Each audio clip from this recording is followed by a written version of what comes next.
Docteur Amani, bonjour. Bonjour, madame. Vous êtes dentiste, ainsi que membre de l'association MEDAM, Médecins Amis des Malades d'Afrique. Et vous recevez notamment des personnes qui souffrent de mauvaise haleine. Qu'entend-on par mauvaise haleine? Pour faire simple, la mauvaise haleine, c'est une mauvaise odeur qui provient de la bouche ou du nez. Alors, les origines de la mauvaise haleine sont parfois buccales, c'est-à-dire ça vient de la bouche. Oui. Quelles sont les causes de la mauvaise haleine buccale? Il y a plusieurs causes. En un premier temps, c'est la mauvaise hygiène bucco-dentaire. Et donc, nous avons du tartre et des enduits sur les dents. C'est ce que nous appelons les débris alimentaires.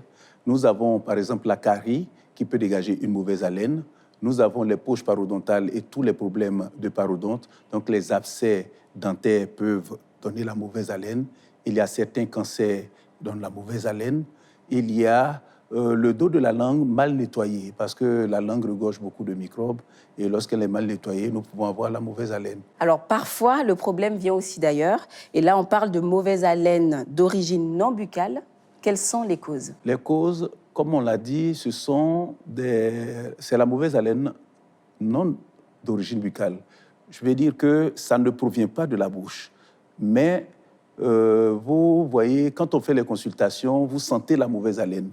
Et quand vous allez au-delà, vous voyez que ça peut être un problème de gorge. Et donc, il y a des infections au niveau de la gorge, des problèmes au niveau des amygdales, ou ça peut être dû au reflux gastrique.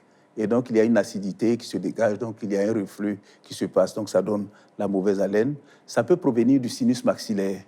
Et ça peut également provenir d'un certain nombre de facteurs qui sont encore à déterminer. Vous avez parlé de sinus maxillaire. Qu'est-ce que c'est? Le sinus maxillaire est un espace vide qui est au-dessus des dents du haut. Et que faut-il faire alors lorsqu'on a mauvaise haleine? Il ne faut pas se poser 1000 questions. Il faut se rendre directement dans un cabinet dentaire. Le chirurgien dentiste posera le diagnostic. Il va déterminer les origines. Quand c'est d'origine buccale, il est habilité à faire face à tout ce qui est d'origine buccale. Donc, à vous donner un traitement adapté. Et si ce n'est pas d'origine buccale, c'est lui qui peut vous référer vers un spécialiste. Que faites-vous avec votre association Médecins Amis des Malades Afrique pour sensibiliser la communauté sur l'hygiène bucco-dentaire? Oui, Médecins Amis des Malades a en son sein au moins 50 chirurgiens dentistes. Et lorsque nous nous déplaçons dans les localités, nous faisons des consultations et nous avons des séances d'hygiène bucco-dentaire où nous sensibilisons des populations, soit rurales ou urbaines, en matière d'hygiène bucco-dentaire. Nous avons tout le matériel de sensibilisation et c'est ce que nous enseignons, je dirais, pratiquement à toutes nos sorties. Et il y a aussi la sensibilisation à la radio. Et donc, pendant près de 5 ans, moi-même, j'ai animé une chaîne de radio ici à Abidjan qui avait une forte audience. Et il y a également la télé au niveau de la chaîne nationale. Nous avons fait beaucoup de sensibilisation. Et chaque fois que nous nous déplaçons, nous allons dans une localité, nous faisons de la sensibilisation. Parce que c'est très important, c'est mieux que se soigner.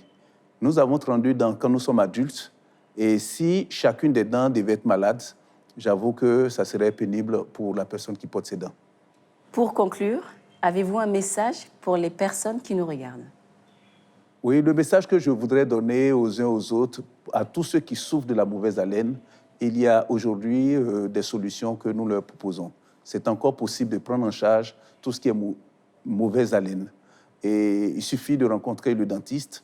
Il est habilité à vous orienter vers des spécialistes quand ça ne relève pas de sa compétence. Mais quand c'est d'origine buccale, lui-même, il peut participer à la prise en charge. Merci, Dr Amani, pour ces informations. Je vous en prie. Et à bientôt. Bientôt. Chers téléspectateurs, bonne santé, c'est terminé pour aujourd'hui. Je vous invite à faire un tour sur notre page Facebook pour partager vos expériences ainsi que vos témoignages. Et on se retrouve très, très vite pour un prochain numéro.